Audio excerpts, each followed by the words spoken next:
انسان جتنا مرضی اللہ کے سامنے رونے والا ہو، اللہ کے ڈر والا ہو، خشیت والا ہو، اس کے باوجود بھی اس کو اللہ کے عذاب سے بے خوف نہیں ہونا چاہیے۔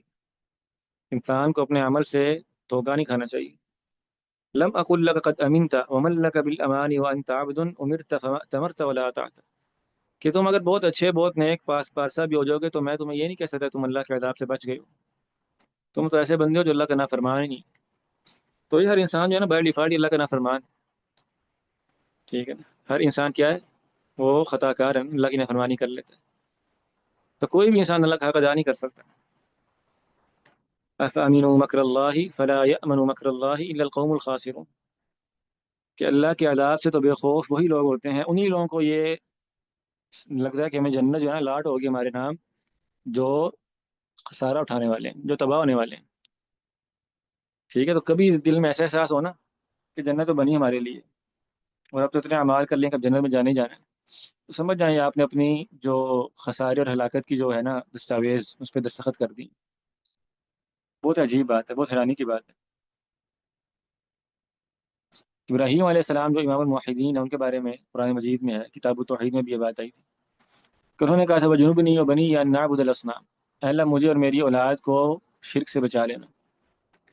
اور ابراہیم التیمی رحمہ اللہ فرماتے تھے من یأمن البلاء بعد ابراہیم، اللہ کے پیغمبر ابراہیم علیہ السلام کے بعد پھر کون بندہ محفوظ رہ سکتا ہے؟ یعنی اگر وہ ان کو اس خدشے کا اظہار انہوں نے کیا کہ اللہ مجھے اور میری اولاد کو شرک سے بچا لے، تو ہم میں سے کس کو گارنٹی ہے کہ اس کا جو موت ہے وہ ایمان پر ہونی ہے؟ کسی کو گارنٹی نہیں۔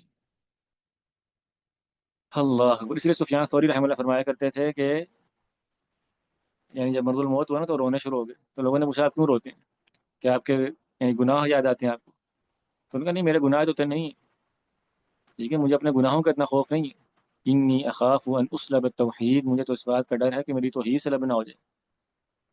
کیا معلوم کہ آخری وقت میں مجھ سے شیطان کیا عمل کروا لے، کہیں میرا خاتمہ کفر پر ہی نہ ہو جائے، تو گناہ تو پیچھے رہ گئی، بہت بات کفر اسلام کی بات ہے۔ انسان اس بات پر معمول نہیں ہے کہ وہ کب دین سے پھر جائے، معاذ اللہ ثم معاذ اللہ۔ انتکاسہ کی بات ہم نے پیچھے پڑھی، آگے بھی آئے گی دوبارہ۔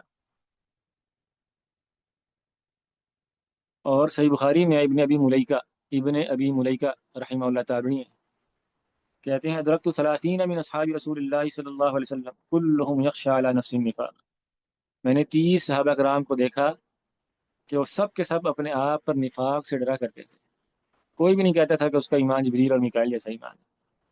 30 صحابہ کرام، تو صحابہ کرام کی تو یہ حالت ہو کہ وہ اپنے آپ پر کس بات سے ڈر رہے ہیں؟ صرف اس بات سے نہیں کہ وہ گناہ نہ کر لیں، نفاق سے، کفر سے ڈر رہے ہیں اپنے آپ پر، اور ہم لوگ مزے میں ہوں، ٹھیک ہے، ہم لوگ بڑے مطمئن ہوں اپنے عمل سے، تو بہت حیرانگی کی بات ہے۔ وہی بات ہے کہ پھر ہمیں فقہ العبودیہ اور احوال دل کی سمجھ ہی نہیں، ہمیں پتہ ہی نہیں ہے کہ اللہ کی عبادت کیسے ہوتی ہے۔ اللہ المستعان۔